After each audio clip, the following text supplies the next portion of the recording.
Hailing frequencies open. Welcome back to Trek Retrek here on Geek the F Out. I am Captain Johnny. And I'm Ensign Kayla. Damn. Is it Emerald? Only someone, had access to our many retakes. Yeah, intro retakes. Yep. Yeah. Mm-hmm. Happens every time. Pretty much. All right, what are we here to talk about today, Johnny? We're here to talk about episode 52, The Omega Glory. AKA Season 2, Episode 23. Yes. The Omega Glory Hole. That would be the final one. TVGuide.com says, a Starfleet captain violates the Prime Directive by using Federation technology to protect a primitive tribe called the Coms from barbarians called the Yangs. All right. That's it. Shall we get into it? Sure. Don't sound so excited. Clearly, you're not excited to talk about this episode. I don't know. It's weird. Let's do it, and then we'll. Okay. Yeah. Let's just get through this. Yeah. Rip off the Band-Aid.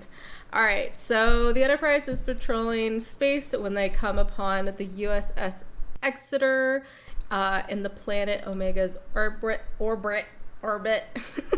Wonder where the USS Enterer is.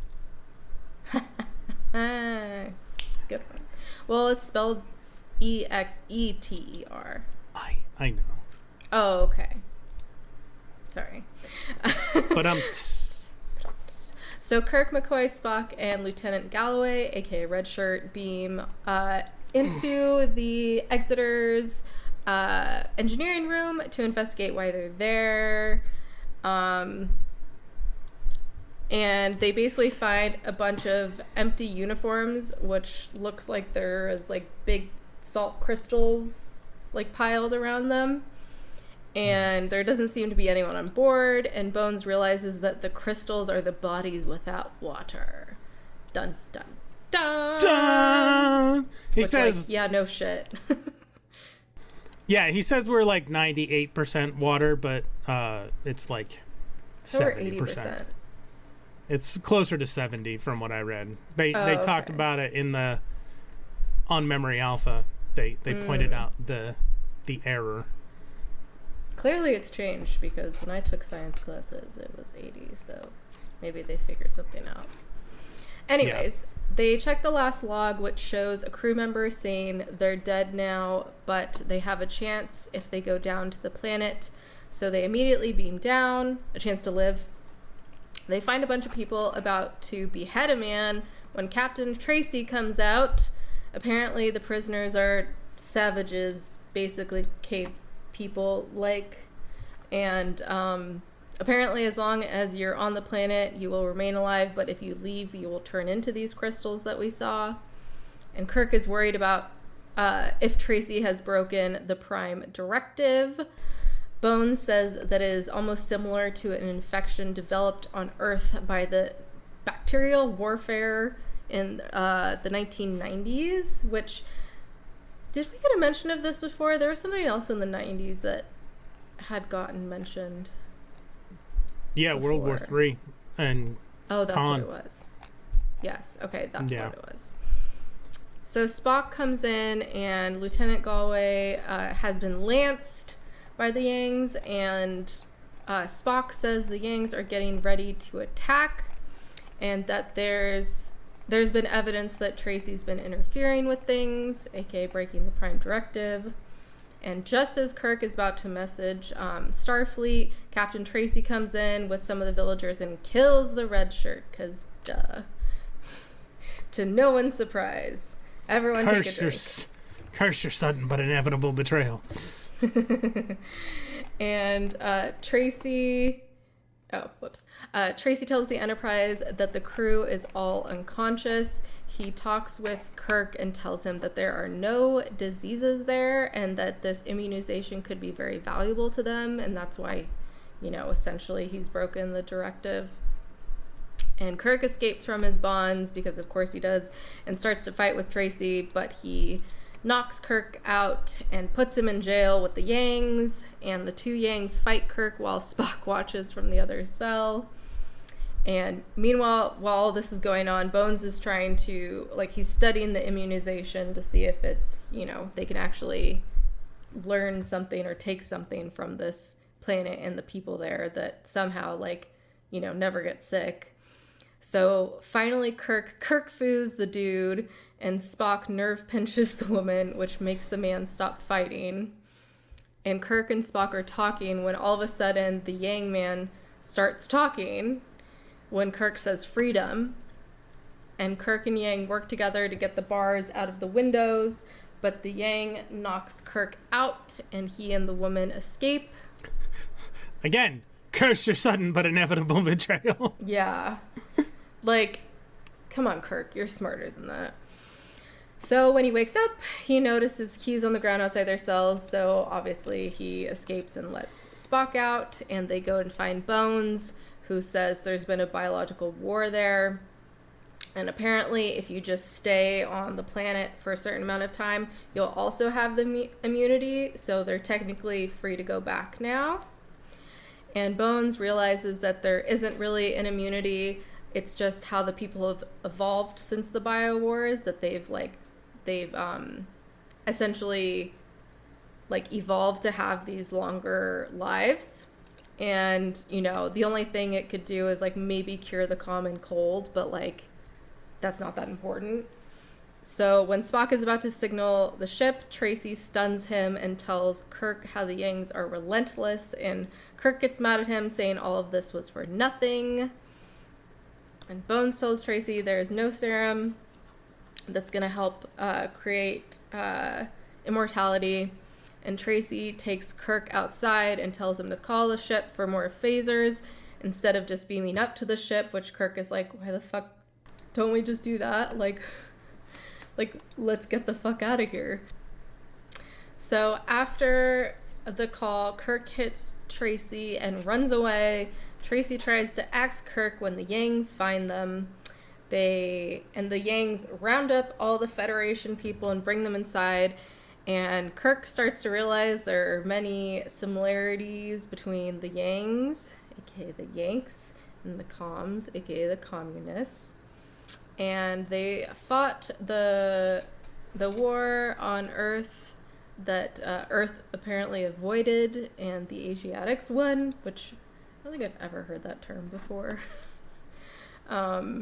Which I was like, what war did we avoid? So is this something that didn't happen in history? That was I'm guessing? Maybe like the Cold War? Maybe. Kind of thing. I don't know. But also yeah. Anyways. So then they bring in the American flag, which at this point I'm like, what in the fuck is happening? Like, we already had an episode where like they mimicked World War II times. We'll just put it that way. And now it's happening again, but they don't have any history of Earth, and yet they have the American flag, and literally the crew is just taking this as a pure coincidence. I'm like, it's literally the American flag, and it's like what? And they start to say the Pledge of Allegiance in a weird way, and Kirk starts to say it, and they freak out because they're like, how does this dude know our Pledge of Allegiance? Which, like, okay. And Tracy calls Kirk the evil one, but Kirk says they're just men like themselves. And they both try to convince the Yangs of who is right. And apparently in their, like, sacred book, there's a pic of a dude that looks like Spock. And Bones actually tries to defend Spock, which is kind of cute. And the Yangs say that if their tongue turns to fire when finishing a phrase, that they're the evil one. But what they start to say, unfortunately, Kirk and the crew doesn't know what it is. So Kirk decides to go with, well, good will destroy evil. So that ensues a fight to the death between Kirk and Tracy. And they're like tied to each other's wrists, just like one wrist tied to each other. And Spock puts a suggestion into the Lady Yang's mind to bring him the communicator, and just as Kirk is about to slit his throat, he sets him loose, and Sulu and 2 red shirts beam down to save the day. And they arrest Tracy, and it was they find out that apparently what they were saying was "we the people," aka the Constitution. And Kirk says, over the centuries, they've slurred the meaning of the words, and it was written for the people, including the comms as well. And he tells Tracy that the holy words must be obeyed. So they go back on the ship, you know, they arrest Tracy and all that. And Spock questions if they've also broken the Prime Directive. But of course, Kirk finds a way to get out of it because, you know, can never do that. And that's the episode. I mean, there's a certain point where it's already been broken, right? Like the Prime Directive's already been broken. They can't really, I can't see them doing any more damage. They already know about aliens and ships and phasers and like, yeah, their development was already interfered with. Yeah, but like, yeah, I don't understand how they could also have like the Constitution. And also, what was that book? Just one big coincidence. So, and it's like, I don't know. A lot of things don't add up. And Kirk's like, him going off about how they've slurred the meaning of the words over the years. And like, I guess he means it in context of how the Yangs have like now gone after the comms. But I don't know. It just seemed very odd to me and like a weird way to wrap it up. And yeah. So, let me see. There was something about...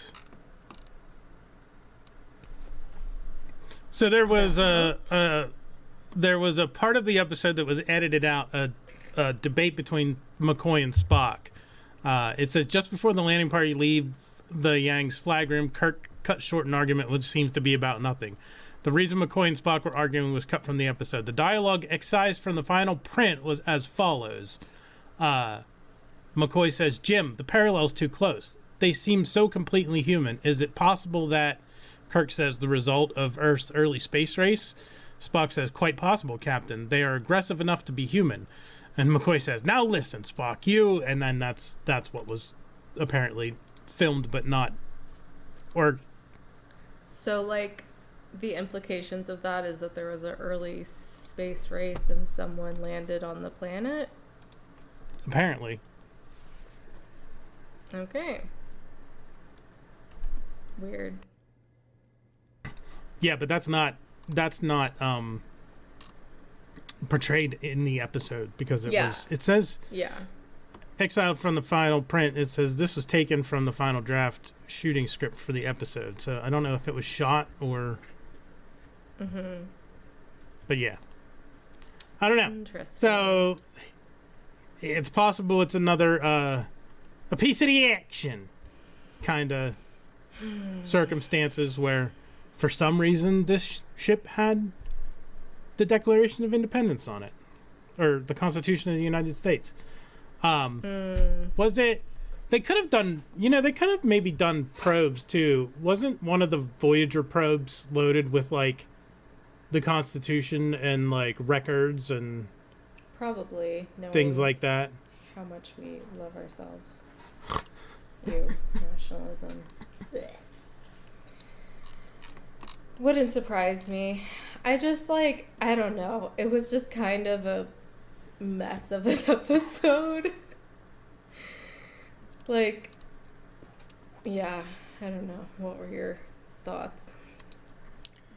It's an episode. I did like Kirk's speech at the end about how the words are meaningless if they don't apply to everybody, because that is something that I think we do forget. And by everybody, we mean fucking everybody.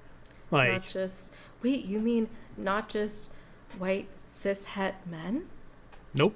There's other people in this world? Yeah. There's women. And there's you don't trans. start naming people. And also, homosexual and asexual and different races. demisexual. And yeah, different people have different colored skin.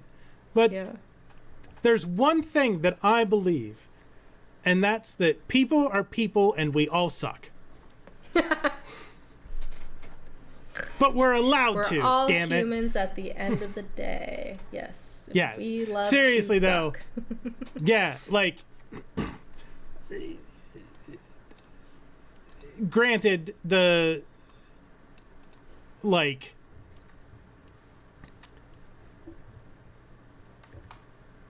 People will argue because the thing says all men are created equal, and, like... I get that it just says men and it doesn't say women, but, like, I like to think that because, like, they just use man and men as like, slang for human. Mm-hmm. So and also, everybody like, is... man and men, there's no way to not say this the wrong way, is in the word women. Yes. Woman and woman. Yeah. I mean, language is fucking weird. Mm-hmm. I call everyone dude. Humans are all guys. created equal. Yes. But doesn't matter. Men like to focus on themselves. Yes, well, yeah. Did I say that?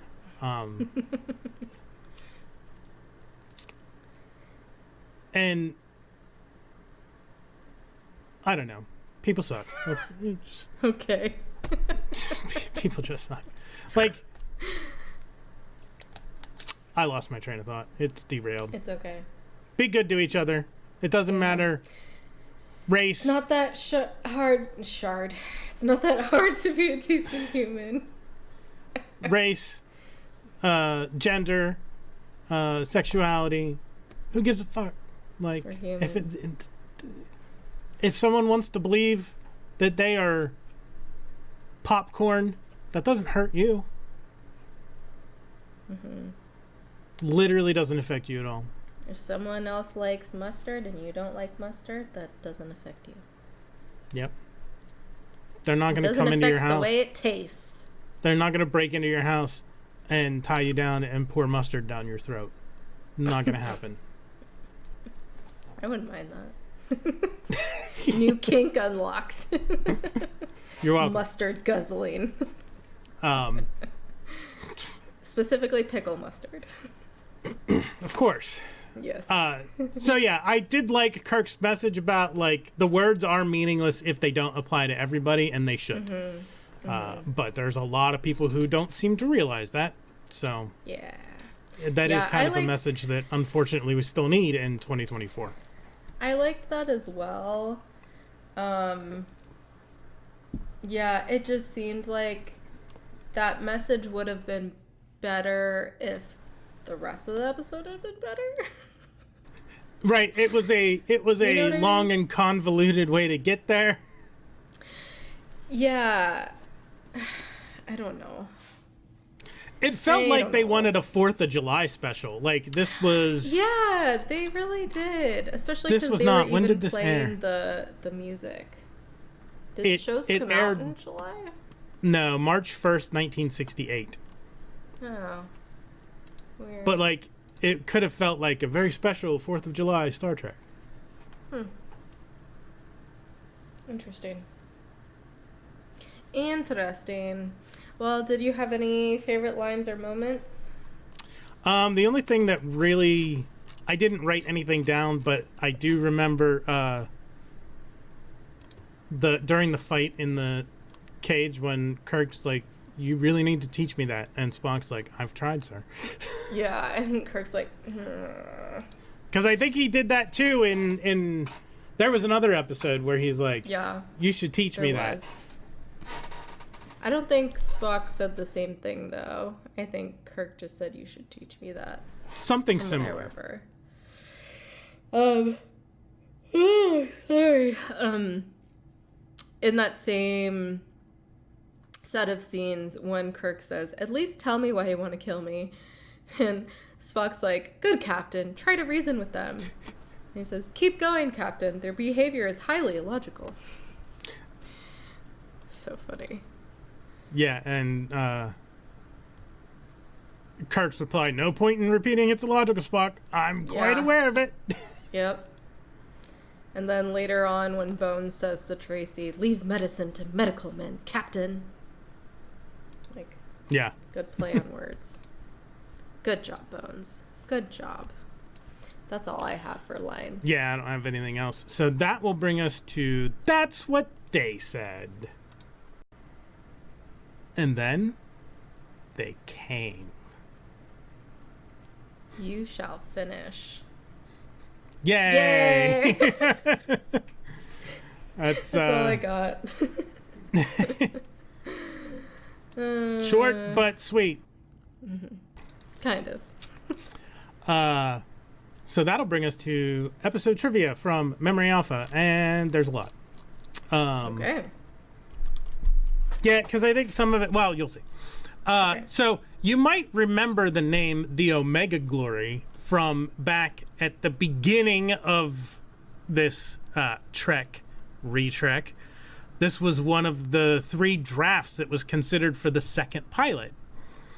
Okay, that's why it sounded familiar. I see. The other unchosen draft was Mudd's Women, where No Man Has Gone Before was a script eventually selected, obviously. Roddenberry originally wanted to produce this episode early in the first season, along with Mudd's Women, but NBC thought the script was weak and ordered the staff to shelve it for an indefinite time to be possibly reworked and produced later on. Despite NBC still objecting against it, Roddenberry finally had his way to make the Omega Glory late in the second season. So, because it was one of the ones. This? Really? Yeah, apparently. Nationalism, eh? Because I vaguely remember, I didn't look up the exact quotes, but back when we were talking about it, like, they said one of the other options was the Omega Glory, which wasn't very good. Yeah. Maybe because of, like, you know, the space race was a big thing at the time. I don't know. Yeah. In 2017, this episode was rated by Screen Rant as the 8th worst episode of the franchise up to that time. In 2018, Comic Book Resources included this episode on a ranking of episodes they stated were so bad they must be seen. And in 2017, Den of Geek ranked this episode as the 5th worst Star Trek episode of the original series. I don't know if it's as bad as the Alternative Factor. I mean, that's got to be the absolute worst, right? That has to be the worst episode, at least of what we've seen so far. Yeah. There's an episode coming next season that has a reputation of being the absolute worst episode ever made of Star Trek. We'll see how you feel about that one when we get to it. I'm going to tell you which one it is. That's fine. So there was a book written in, I think it was 1998, by an author named Daniel Leonard Bernardi, who's like not just a dude who writes books. I looked up his information. Like being an author isn't a thing in and of itself. Well, yeah, that's not what I mean. Like, he's the director and professor for the cinema department at San Francisco State University. He's an author and editor of 6 books on race studies and new media portrayals. Damn. So in 1998, while he was an assistant professor at UCLA, he wrote Star Trek in History, Race, RACE-ing, Towards a White Future. So he wrote Like the Federation, the comms have full command of the English language, although they speak with a homogenized Asian accent. The beginning of the episode thus shows that those with white skin can be uncivilized savages and those with yellow skin can be civilized and rational. This would be counter to the hegemonic representation of Asians in the United States media. That diverse collective of peoples are consistently constructed in film and television as a menacing, quote, yellow horde. Bernardi goes on to say the Omega Glory is not, however, a counter-hegemonic episode. In fact, the episode not only reveals an unwillingness to be critical of the hegemony of racist representations, hegemony, I don't remember, I think hegemony, but also systematically participates in strength in the stereotyping of Asians. As the story progresses, the Yangs are constructed as noble savages. Their cause to annihilate the comms is established as justified. The comms, on the other hand, are constructed as brutal and oppressive. Their drive to suppress the Yangs is established as totalitarianism. This more hegemonic articulation of race is made evident when Kirk and Spock realize the extent to which the Yangs and comms parallel Earth civilizations. In this light, the Yangs are no longer savages, but noble warriors fighting for a just and honorable cause. They want to regain the land they lost in a war with the Asiatics. So he uses that word there as well. So but must be a thing. Yeah. Yeah, it's just it's not good. No. Like period. If they were trying to like lampshade that trope of like Asians being the barbaric horde and the civilized, the white race is civil, they failed. Yeah. And it's just, I don't know. It's just, meh. Yes. Yeah. On a lighter note, I like to save a fun one for the end after those serious, thought-provoking ones. Appreciate that. NBC announced that Star Trek would be renewed for a third season during the closing credits of this episode on March 1st, 1968. In the announcement, they also wrote, "Please do not send any more letters."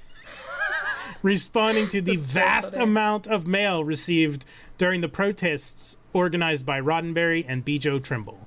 Which, there was, I don't know if we've talked about it yet or not. Like, it was canceled during the second season. Or at the end of the first season, and there was a massive letter writing campaign organized by B. Joe Trimble, one of the fans, and also of course Roddenberry and the staff got in on it because they wanted to still work. They wanted jobs, and eventually the letter writing campaign worked, and they got it renewed for the third season. So nice. I thought that was interesting that it was during the credits of this episode that they were like, okay, we get it. Fine. Yeah. We'll do another one. Yeah. Stop sending letters. It's like when Harry gets all the letters for Hogwarts and it just takes over the Dursleys' entire home. Yeah. That's my visual.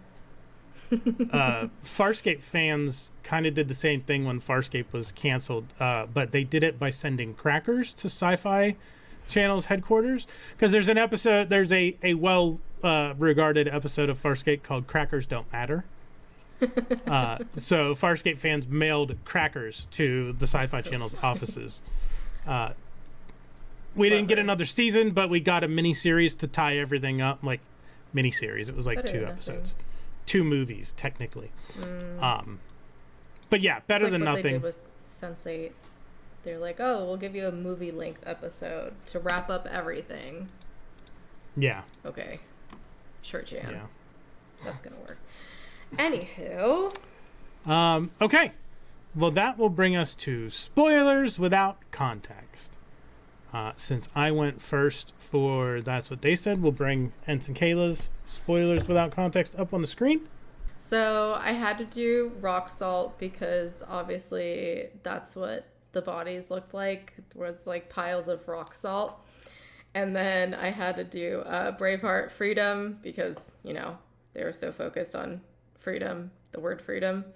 And then Black Panther, Rest in peace, Chadwick Boseman. Because one of the Yang's necklaces looked exactly like that, and I was like, okay. I know that's kind of a thing, but yeah, I was wondering. Like I wasn't placing the significance of Black Panther, but yeah, that makes sense. Yeah, and the American flag, because obviously they brought out the American flag. And that's it. Okay, very good. Thank you.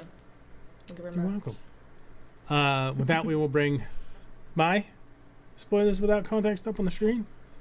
And since Tracy was played by the same actor, I had to use our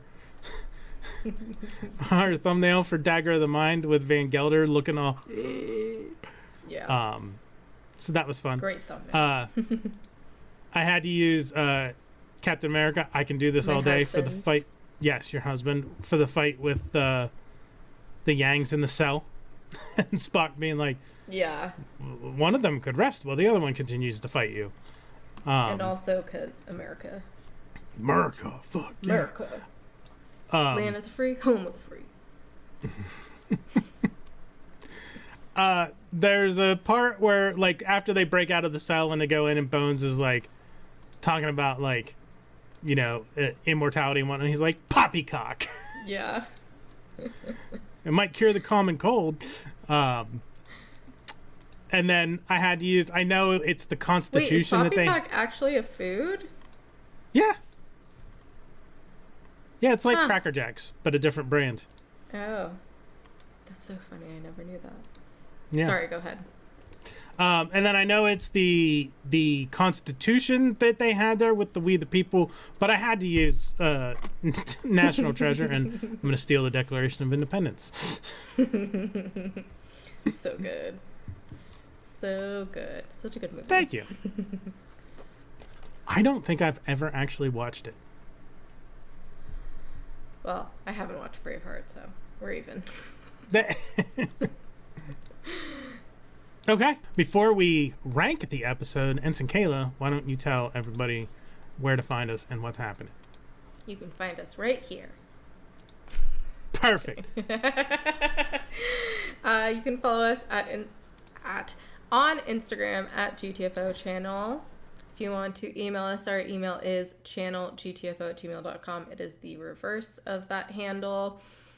And tomorrow and every Friday through the end of September, we will be talking about Lost. Tomorrow we'll be talking about season 1, episodes 13 through 25, so the second half of the first season. And so be sure to tune in to that at 7 p.m. Pacific, 10 Eastern. I can do math. And then next Friday we'll be talking about season 1 as a whole with Ralph. So yay, make Ralph. sure to tune in that as well. I'm excited to have Ralph on and talk about the first season. Yeah. He's great. And every Thursday, Trek Retrek, same time, same place, 6 p.m. Pacific, 9 Eastern, right here. And make sure to smack that like, smack that subscribe, smack that bell icon. Okay. Yeah. Ensign Kayla, how do you rank the Omega Glory? I mean, is there anything other than Ensign? What? I'm shocked. Wow. Ensign, I thought for sure this would be Captain for you. Really? Mm-hmm.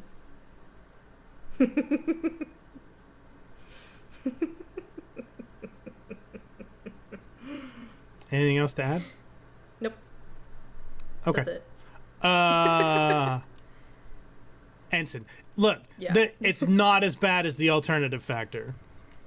If you not as bad sat as me, that's a cluster fuck. This is a cluster blowjob. Okay. Neither of those things are bad though, are So they? it's like know. the bases. So it's like cluster kiss, cluster hand job, cluster blowjob, cluster fuck. Okay. That's how I'm thinking of it in my mind. All right.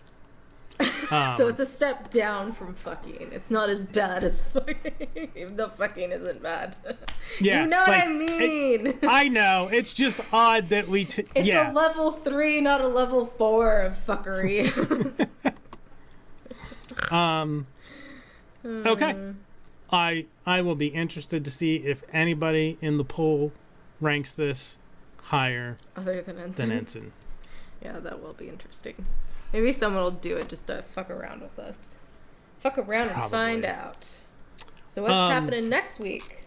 Our next episode will be The Ultimate Computer.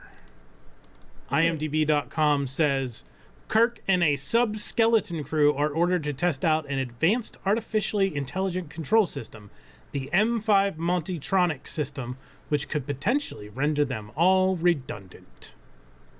So, an episode with a supercomputer. We haven't seen that before, right? No. Oh, something I forgot to mention. Laugh. Come on. Sorry. Yes. I forgot to mention this. It was in there. This episode, the Omega Glory, had people reduced down to their base elements, which so did the episode that we watched just before this, with the people being taken into the 14-sided shapes. And they're the only 2 episodes in the whole series where that happens. Just kind of funny. That is funny. I did not even put 2 and 2 together. I think if we recorded them together, I would have, but since we recorded probably. The second time in the same season that people are reduced to their component minerals. How funny. Sorry. How funny. All right. Everybody's probably gone that's now, it. so that's it. Peace and long life. Live long and prosper. Bye.